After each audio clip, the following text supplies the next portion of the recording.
Hi friends, welcome to Monis kitchen. இன்றைக்கி நம்ம வீட்டில் என்ன சமையல்னு பார்த்தீங்கன்னா பாலக் சப்பாத்திங்க. இதுக்கு ஒரு வடை சட்டியில் தண்ணி ஊற்றிட்டு இஞ்சி பூண்டு 4 பச்சை மிளகா நம்ம காரத்துக்கு ஏற்ற மாதிரி போட்டுக்கலாம். பாலக் கீரை ஆட் பண்ணிவிட்டு அதுக்கப்புறம் இது நல்லா தண்ணி கொதிச்சதையும் இந்த கீரையை நல்லா மிக்ஸ் பண்ணி விட்டுட்டு ஸ்டவ் ஆஃப் பண்ணிடலாங்க. ஆனதையும் மிக்ஸி ஜாரில் இது கூட கொஞ்சம் 4 ஜீரகம் போட்டு அரைச்சி எடுத்துக்கலாம்.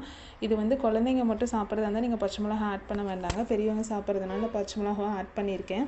போட்டு நார்மல் சப்பாத்தி மாவு பிசைகிற மாதிரி உப்பு போட்டு நல்லா தண்ணி தெளித்து நல்லா பிசைஞ்சு எடுத்துட்டோம்னா இப்படி நல்லா ப்ளஃபியான பாலக் சப்பாத்தி ரெடி ஆயிருங்க. குழந்தைங்க கீரை சாப்பிடல அப்படின்னா இந்த மாதிரி நம்ம ட்ரை பண்ணி கொடுத்தோம்னா அவங்க நல்லா சாப்பிடுவாங்க. எங்கள் வீட்டில் இப்படி தாங்க போகும். பாலக்கீரை கடைஞ்சோம்னா அவங்களுக்கு அவ்வளோ பிடிக்க மாட்டேங்குது. ஸோ அதனால் சப்பாத்தியில் போட்டு கொடுத்துருவேன். குழந்தைங்க நல்லா விரும்பி சாப்பிடுவாங்க. ட்ரை பண்ணி பாருங்கள், இந்த ரெசிபி சூப்பராக இருக்கும். இதுக்கு சைடிஷ்க்கு தக்காளி தொக்கு தாங்க பண்ணியிருக்கேன். இதானிக்கு எங்கள் வீட்டில் பிரேக்ஃபாஸ்ட். உங்கள் வீட்டில் என்ன சமையல்னு சொல்லி கமெண்ட் பண்ணுங்கள். என்னோடய வீடியோஸ்லாம் பிடிச்சிருந்ததுன்னா மோனிஸ் கிச்சன் சப்ஸ்கிரைப் பண்ணிக்கோங்க. தேங்க்யூ.